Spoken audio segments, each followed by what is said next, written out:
if you can get to a level where you understand that your partner being pleased by someone else takes nothing away from your ability, or takes sort of no stock away from who you are. It takes no value off of you at all. From my perspective, it almost makes my partner more valuable, because wouldn't I want to spend my life with somebody who allows me to be free and express myself the way that I want to? Just because somebody shares love with somebody else, it doesn't take anything away from how much they love you. That's like a scarcity mindset that many of us unfortunately have, and have been taught and gifted and born into this like scarcity economy of like competition and capitalism. But it's not really the truth of the matter, especially when it comes to love, because it's energy and it actually only expands.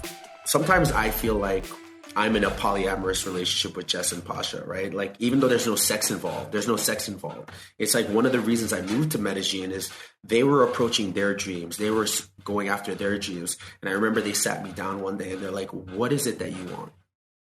You know what I mean? Like, you've been talking about all this stuff, right? And, you know, and I remember in that conversation, I just remember like all the fear go away. I remember this is what I'm going to go after.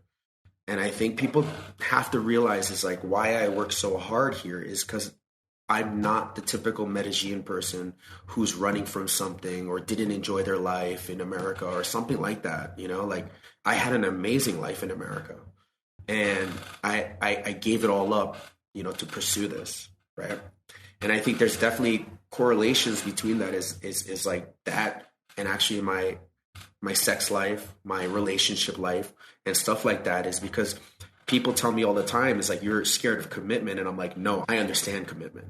It's like when I say I do and when I get married, it's like I will follow all the rules. You know what I mean? I will be faithful unless we have a polyamorous relationship. It's like I understand commitment, right? And I think what it would, like, I guess some of the fears that I have is like in a polyamorous relationship is probably, you know, could I provide for two? Or could I provide, you know, or is this other person going to do it better than me, right? And I think when we talk about, I don't know if it's more about jealousy, but I think it's more about fear for me. If my girl is happy, I'm good, you know, but if I need something and she's not there. Yeah, or vice versa. I think that's such an interesting thing to hear, because in one token, you said, you know, well, earlier too, which I thought was interesting. You said you thought it was childish, that you're not ready for like a threesome with a woman and another man. And like, it's curious to me that you use the term childish, because I think those are just like limitations that either you've set for yourself or things that society has projected on you, or just maybe like a really strong preference. But, you know, if you've ever broken it down, who knows what's under that? But I wouldn't call it childish. I would just say if it is something you want to explore, you haven't yet evolved to that place. But here, you know, you kind of just said two like distinctly different thoughts in the same thread of like, you know, how do I know that someone's not going to do it better than me? And that's a huge fear that you have. But in the same token, if you're not around to please your partner and someone else is, like, you want them to be happy. And I love that you can hold space for both of those things, which most people would see as a complete difference or competing thought, like in the same brain. And I think that's like such you know, a token to how much you're a critical thinker and you're really open, because many people do have those two sides or opposing thoughts, and they don't know which one is going to pop up while they're watching an experience happen or hearing about it, like played back to them, maybe from their partner.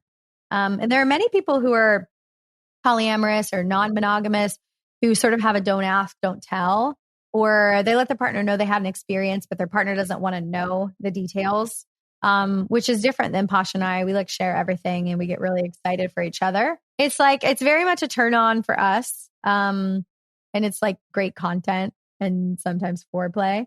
I very much knew, I think even before the first experience happened, that I would be really excited to like watch him and another woman. And then, you know, lucky for us, we just like have that same sort of excitement level. And we just really are happy about the other person being fulfilled. And if I can just share this with you, it's like, and I've shared this before, but it's so worth saying again. If you can get to a level where you understand that your partner being pleased by someone else takes nothing away from your ability, or takes sort of no stock away from who you are, it takes no value off of you at all. Um, you know, from my perspective, it almost makes my partner more valuable, because wouldn't I want to spend my life with somebody who allows me to be free and express myself the way that I want to? Um, so he does become more valuable in my eyes because of the freedom that we allow each other. And so I hope that like people listening hear that, you know, and not everybody's ready for it. I'm not saying that this is the best way or the only way. This is what works for me. But yeah, I mean, I think it's cool that you could hold both of those thoughts, but also to know that, you know, just because somebody shares love with somebody else, it doesn't take anything away from how much they love you. Like that's like a scarcity mindset that many of us unfortunately have and have been taught and gifted and born into this like scarcity economy of like competition and capitalism. But it's not really the truth of the matter, especially when it comes to love, because it's energy and it actually only expands. And when I like have those experiences with another person, I come home and I'm like so excited and fulfilled, and I'm like spilling over that. Like, who do you think ends up with all that like extra goodness and excitement? Tasha. And many people are, I think, waking up to the fact that like there are so many other ways to do relationships, and not just meaning like monogamous or poly, but I mean, just so many ways to have partners in life, have really rich relationships and people that fill so many different needs for you that don't have to be sexual.